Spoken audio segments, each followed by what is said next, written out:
Bisa masuk.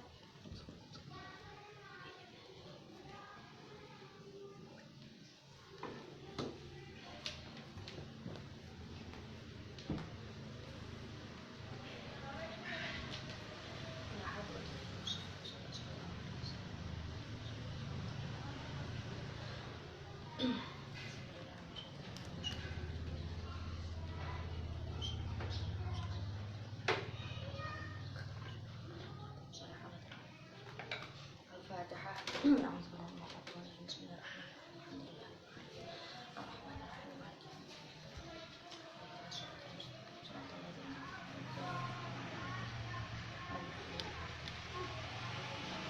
Sebelum melanjutkan bacaan kitab yang kemarin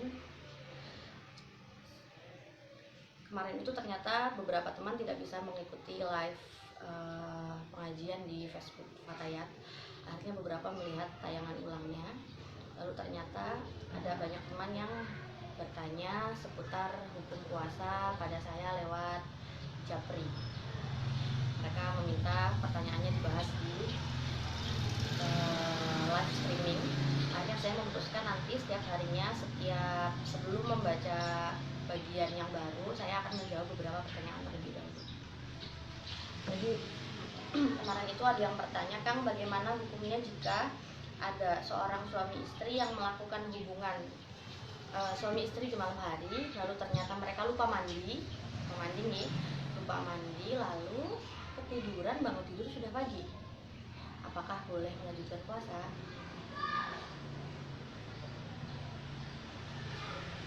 Jadi jawabannya seperti ini. Kalau misalkan ada seorang melakukan hubungan suami istri, mereka jima di malam hari, mereka boleh puasa, puasanya tetap sah, mereka tetap wajib puasa walaupun mereka belum mandi besar. Cuma memang karena kita kan sebelum puasa harus sholat subuh. Sholat subuh itu harus suci dari hadas kecil maupun hadas besar. Maka orang tersebut harus mandi untuk melaksanakan sholat subuh. Tapi kalau misalkan malam harinya sudah niat untuk puasa, lalu mereka melakukan jima, ketiduran, sholat subuhnya bablas, misalkan karena ketidur, karena betul apa kan uzur. Harus sholat kan salah satunya adalah tidur. Dalam keadaan belum mandi, nggak apa-apa, puasanya tetap sah. Begitupun dengan perempuan yang naqo' anil haidi atau suci dari haid. Jadi kalau misalkan ada perempuan mengeluarkan darah haidnya berhenti di waktu malam. Sudah berhenti. Nah, pagi harinya dia wajib melaksanakan puasa Ramadan walaupun belum mandi. Tapi tetap saja karena subuhnya harus sholat, dia harus mandi untuk sholat subuh. Katanya langsung mawon. Fardu puasa. Qala musannif rahimahullahu taala wa nafa'ana bihi wa bi'ulumihi fid dharain amin. Bismillahirrahmanirrahim. Saya ulang dari yang pertama. Wa faraidus shaumi utawi pira-pira fardune puasa iku arba'atu asya'a ana papat pira-pira suci-wiji. Ahaduha utawi salah suwijine arba'ah iku an-niyatu niat bil qalbi ing dalem ati. Fa in kana maka lamun ana apa asomu puasa iku fardhon, puasa fardu Ramadhana kaya dene puasa Ramadan, au nazaron atawa puasa nazar, fala budda maka ora kena ora min iqa'in niyati saking nibaaken niat lailan ing dalem wayah. Wajib bulan wajib opo atai nunar tentuaken fi shaumil fardhi ing dalam puasa fardu ka Ramadhana kaya dene puasa Ramadan. Ini sudah dijelaskan kemarin bahwasanya kalau puasa itu kita tahu bahwa puasa ada puasa fardu, ada puasa sunnah. Nah, untuk puasa fardu niat harus tabyid. Puasa harus ta'yin. Nah, harus tabyid dan harus ta'yin. Tabyid itu berarti niat puasa dilakukan di malam harinya. Ta'yin itu berarti menentukan jenis puasa. Ramadan berarti dijelaskan, oh saya niat puasa Ramadan. Kalau ini puasanya puasa nazar, dijelaskan saya puasanya puasa untuk membayar nazar. Tabyid dan ta'yin. Kalau puasa sunnah tidak perlu. Wa akmalu niyati sumihi utawi luwih sempurnane niat puasa Ramadan iku ayaku lain tangucap sapa asyakhsu awak-awakan suwiji nawaitu saumal ghadin an adai fardhi ramadhani hadhihi sanati lillahi ta'ala. Ini pengucap nawaitu saumal ghadin ila akhir. Titik niki sampun diterangkan kemarin.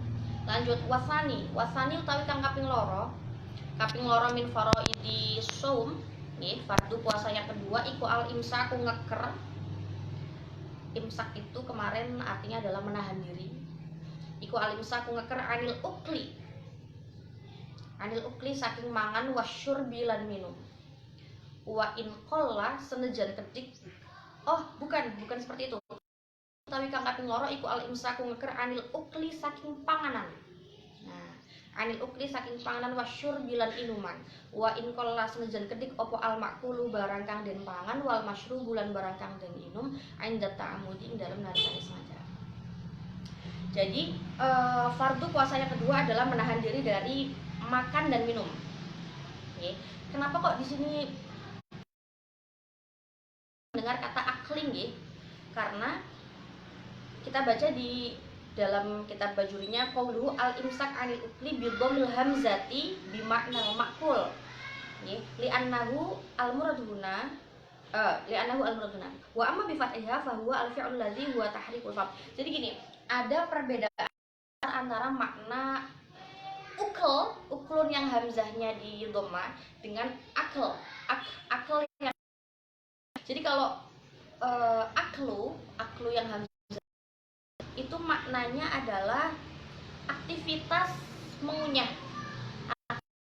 Biasanya tahrikul fam atau menggerak-gerakan mulut. Jadi apa? Orang Cirebon bilangnya kecap-kecap. Ya min, kecap-kecap min. Kecap-kecap. Jadi aktivitas tahrikul fam menggerak-gerakan mulut atau ngunyah itu tidak membatalkan puasa kalau di mulutnya nggak ada makanannya. Jadi yang membatalkan puasa itu kita harus menahan diri dari ukel yang hamzahnya bidhamil hamzah, yang hamzahnya berharokat dhamma. Nah, kalau ukel itu baru maknanya adalah makul atau sesuatu yang dimakan atau makanannya itu sendiri. Oke, jadi ada perbedaan makna antara aklu yang hamzahnya fathah dengan uklu yang hamzahnya dhamma. Kalau aklu berarti pekerjaannya, aktivitas mengunyahnya, menggerak-gerakan mulut, nyam-nyam-nyam, namanya aklu. Kalau uklu itu makanannya. Nah, yang harus direksa oleh orang yang puasa itu uklunya, uklu wasyurbu. Kalau ngunyah nggak ada makanannya nggak batal. Ini ya, kecap-kecap tapi nggak ada nasi padangnya mboten batal puasanya. Jadi uklu. Wasani utawi kang kaping loro iku al imsak ngaker anil ukli saking panganan wasyurbi lan inuman. Wa in qalla senajan sekedik walaupun sedikit. Jadi kita puasa nggak boleh makan walaupun sedikit. Wa in qalla senajan kedik opo al makulu barang kang den pangan wal masyru bulan barang kang den minum anda ta'amuding dalam nalikane sengaja. Kalau sengaja nggak boleh. Kalau nggak sengaja gimana? Fa'in akala mangka lamun mangan sapa syakhs nasiyan hale lali itu artinya lupa itu kan berarti tidak sengaja nggih, lawannya sengaja. Fa'in akala mangka lamun mangan sapa syakhs nasiyan hale lali au jahilan atawa bodoh. Nah, ini jahil ini maksudnya apa? Jahil ini artinya adalah orang tersebut puasa lalu dia makan dalam keadaan dia tidak tahu kalau makan itu membatalkan puasa. Nah, lam yuftir maka ora batal sapa syakhs. Lam yuftir maka ora batal sapa syakhs. Nih, puasanya enggak batal. Kalau lupa. Kalau misalkan orang bangun tidur bangun tidur lalu lupa kalau dia lagi puasa, dia tiba-tiba makan nasi rendang, habis nasi rendang minum air es, dia baru ingat dia puasa, nggak apa-apa, puasanya nggak batal. Fa'in akala nasiyan au jahilan lam yuftir maka ora batal opo syakhs. In kana, nah ini ada koid atau ada tambahan atau ada embel-embel untuk kata jahilan. Kalau untuk kata nasian mboten wonten embel-embel. Jadi kalau misalkan ada orang makan di bulan puasa dalam keadaan lupa, nggak batal, mutlak. Apapun keadaannya dia nggak batal. Nah, tapi kalau jahilan itu dalam artian dia nggak tahu kalau makan itu bisa membatalkan puasa, dia nggak tahu kalau minum itu bisa membatalkan puasa. Misalkan dia punya pikiran kalau kalau minumnya air keran nggak apa-apa, puasanya nggak batal, ini kan termasuk jahil nih. Dia tidak tahu kalau minum itu membatalkan puasa. Lam yuftir in kana, ada poinnya, in kana lamun ana sapa syakhs iku qori ba'ahdin, iku qori ba'ahdin parak mangsane bil islami kelawan Islam, au nasya'a atawa apa makna Jawanya cukul nggih. Nasya'a itu artinya adalah tumbuh. Au nasya'a atau cukul sapa syakhs ba'id dan hale ado anil ulama isake ulama. Wa illa lan namun ora qori ba'idin bil Islam au nasya'a ba'id dan anil ulama aftara maka batal sapa syakhs. Jadi makan dan minum yang membatalkan puasa itu syaratnya adalah jika disengaja. Nah, kata disengaja itu berarti mengecualikan dua hal. Yang pertama adalah ketika lupa, yang kedua adalah ketika orang tersebut tidak tahu apakah puasa itu tidak tahu apakah makan itu membatalkan puasa atau tidak. Ini pengecualian dari kata ta'amud. Nah, untuk yang pertama, untuk yang nasian, fa'in akal nasian, itu mutlak tanpa qaid. Mutlak tanpa qaid dalam artian dalam keadaan apapun. Orang kalau lagi bulan puasa terus makan dalam keadaan lupa, boten batal. Nah, yang kedua jahilan. Jahilan ini orang yang makan atau minum di bulan puasa dalam keadaan dia tidak tahu kalau makan itu membatalkan puasa, itu tidak batal puasanya dengan dua syarat, dengan dua keadaan. Yang pertama, kalau memang dia itu adalah orang yang baru dalam Islam. Artinya misalkan mu'alaf itu kan orang yang awalnya non muslim lalu pindah agama menjadi Islam, pengetahuan agamanya belum banyak, referensi hukum tentang Islamnya juga belum banyak. Akhirnya dia misalkan tidak tahu kalau ternyata kalau puasa tuh nggak boleh makan permen misalkan, atau puasa itu nggak boleh minum air apa. Nah, itu nggak apa-apa, puasanya nggak batal kalau dia qori ba'idin bil Islam, dia memang orang baru dalam Islam. Au nasya'a ba'idan anil ulama, atau dia orang lama dalam Islam, cuma keadaannya itu jauh dari ulama, sehingga dia tidak punya tempat untuk bertanya, dia tidak punya tempat untuk belajar, itu bukan apa-apa. Jadi orang yang makan dalam keadaan tidak tahu kalau makanan itu membatalkan puasa, itu puasanya tidak batal dengan syarat dia memang orang baru di dunia perislaman, atau dia itu orang yang tumbuh jauh dari ulama. Wa illa kalau tidak itu berarti kalau dia ternyata masuk Islamnya ya sudah lama, ilmunya sudah banyak, atau rumahnya dekat dengan kiai, di kampungnya banyak ustadz, aftoro, batal puasanya. Nah, ini qaid untuk jahilan, bukan qaid untuk nasihan. Lah, kalau untuk nasihan mutlak tanpa qaid, artinya kalaupun yang makan di bulan puasa dalam keadaan lupanya itu pak kiai dalam keadaan ilmunya banyak, atau santri yang tahu kalau makan itu hukumnya membatalkan puasa, nggih, boten batal kalau nasihat. Selanjutnya wasalisu tawi kang kaping telu min faraidi shaumi. Jadi di Fathul Qorib ini disebutkan bahwa fardunya puasa itu ada 4. Yang pertama adalah niat, yang kedua adalah imsak anil ukli wasyurbi, wasalisu aljima'u. Ini agak aneh ini. Wasalisu tawi kang kaping telu iku aljima'u, bukan jima maknanya, iku aljima'u imsak atau ngeker saking jima, amidan hale sengaja. Wa amal jima'u anapun utawi jima nasian hale lali, iku fakal akli maka kaya dene mangan nasian hale lali. Wa rabi'u utawi kang kaping 4 iku ta'ammudul qai'i, ngeker saking nyengaja mutah. Kalau bola bahu maka lamun nglindih ing syakhs opo alqai mutah, lam yabtul maka ora batal opo sumuhu puasane syakhs. Kalau di di kitab takrib itu fardunya puasa hanya 2. Fardunya puasa hanya 2. Yang pertama adalah niat, yang kedua itu imsak anil muftirat. ngoten mawon, lebih simpel sebenarnya. Di sini pun sebetulnya kesimpulannya sama seperti itu. Yang pertama fardunya puasa itu niat, yang kedua imsak anil muftarat atau menahan diri dari segala sesuatu yang membatalkan puasa. Apa saja yang membatalkan puasa itu? Yang membatalkan puasa itu adalah makan, minum, jima, sengaja muntah. Ini 4. Makan, minum, jima, sengaja muntah. Ini yang dimaksud dengan muftarat.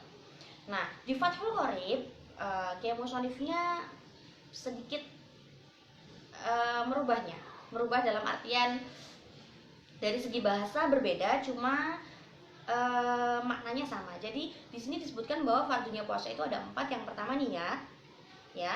Yang kedua imsak anil ukli wasyurbi. Nah, yang ketiga ini mungkin beberapa orang menganggapnya ambigu karena wasalisu al jima'u. Saya juga nggak terlalu paham apakah ada makna khusus dalam zikrul khos ba'dal am ini. Cuma memang sebetulnya yang dimaksud wasalisu al jima' itu bukan yang ketiga adalah jima, bukan jima. Nggak mungkin jima jadi fardu puasa. Jadi wasalisu al jima'u ai imsak anil jima.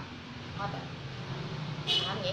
Jadi fardu puasa yang ketiga adalah menahan diri dari jima amidan, jima yang sengaja. Wa amal jima'u nasian, kalau jimaknya dalam keadaan lupa gimana? Ada orang yang jimak dalam keadaan lupa puasa, hukumnya fakal akli nasian. Hukumnya sama seperti makan dalam keadaan lupa, nggak batal puasanya. Sama dengan wasalisu, bukan berarti muntah itu adalah bagian dari fardu puasa, bukan, tapi warabi'u ai imsak anta'amudil qadi, jadi menahan diri dari sengaja muntah. Nggak boleh. Kalau kamu sengaja muntah, puasanya batal. Tapi kalau memang falau ghalabahu al-qai'u, tapi kalau muntahnya kok nggak bisa ditahan, nggak apa-apa. Lam yabtul shaum.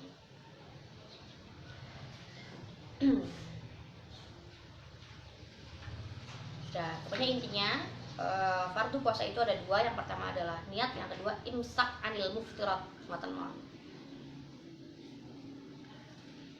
Bahkan di kitab ini di kitab Bajuri itu adalah kitab yang salah satu kitab yang mengkomentari kitab Fathul Qorib. Itu juga dijelaskan ada sebuah kritikan pada penyusunan lafaz dari Kiai Musonif pada kitab Fathul Qorib. Jadi kenapa kok wasalisu al jima'u, kenapa kok warabi'u ta'amudul qai'i? Akhirnya kan beberapa orang menjadi ambigu itu jadi kayak bingung. Lanjut, walazi yuftiru bi as-shaim asyaratu asya. Walazi utawi barang yuftiru kang batal bi sebab alazi sapa as-shaim wong kang puasa iku asyaratu asya'a ana 10 pira-pira suci-suci. Nah, sekarang hal-hal yang menjadikan puasa batal itu ada 10. Nah, lafaz yuftiru itu memang secara bahasa, secara lafaz mengikuti wazan af'ala yuf'ilu ya, aftara yuftiru, cuma maknanya itu lazim.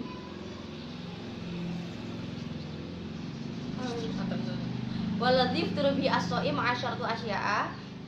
Lafaz yuftiru itu memang secara bahasa, secara lafaz mengikuti wazan af'ala yuf'ilu, yang kita tahu bahwa biasanya lafaz-lafaz yang mengikuti wazan af'ala yuf'ilu itu maknanya itu ta'diyah.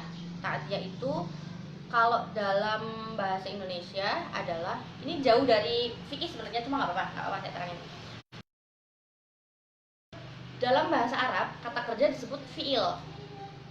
Nah, fi'il itu nanti ada 2. Ada fi'il muta'addi. Ngerti nih? Ada fi'il lazim, ada fi'il muta'addi. Tidak objek atau kalau dalam bahasa Arab disebut dengan maf'ul bih. Nah, kalau fi'il muta'addi sebaliknya. Fi'il ini butuh objek atau maf'ul bih. Contoh dalam bahasa Indonesianya misalkan saya makan nasi, ngerti nggih? Nasi itu kan objek. Karena punya objek berarti makan ini namanya fi'il muta'addi. Atau saya nyuci baju ini objek. Karena punya objek berarti nyuci ini namanya fi'il muta'addi. Ada beberapa fi'il atau kata kerja yang nggak butuh maf'ul, seperti saya tidur, saya nangis, saya berdiri, itu namanya fi'il lazim.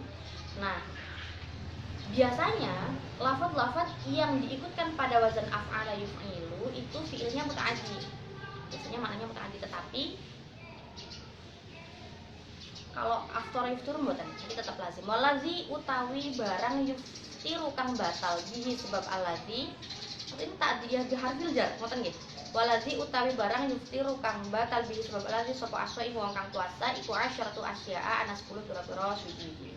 Hal-hal yang bisa membatalkan puasa itu ada 10. Yang pertama ahaduha utawi salah suwijine asyroh wasani halan tapi loron asyroh iku barang wasola kang tumeka dan kelawan sengaja ilal jaufi maring jauf al munfatihi kang kebuka apa jauf au ghairil munfatihi atawa ora kebuka apa jauf kal wusuli kaya oleh tumeka min makmumatin saking apa kiai saya maknanya dulu catone endas ngoten nggih ilar roksi maring endas wal muradu utawi barang kang den kersakaken iku imsak kuso ini oleh ngeker wong kang puasa an wusuli aidin saking tumekane kahanan ila mamaring barang yusam makang den arani apa ma jaufan ing jauh. Jadi yang dimaksud dengan jauhnya musonif ma wasola amdan ilal jauf al munfatih au ghairil munfatih itu maksudnya adalah ketika puasa seseorang harus menahan diri dari sampainya segala sesuatu ke dalam jauf. Jauf itu apa? Nanti akan saya bacakan.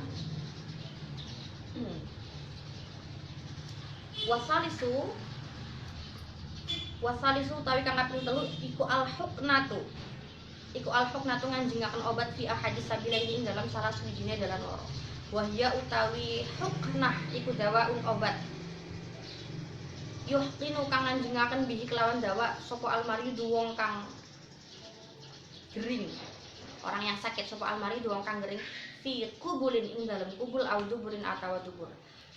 Al mu'abbari kang den gawe ibarat anhuma saking kubul wa dubur fil matning dalem matan bisabila ini kelawan lafat sabila ini. Warabi'u tawi kang kaping 4 iku alqai'u mutahamdan lawan sengaja fa illam yata'amad maka lamun ora sengaja sapa syakhs lam yabtul maka ora batal apa somuhu puasane syakhs kama kaya barang sabako kang wis jadi dingin apa mah.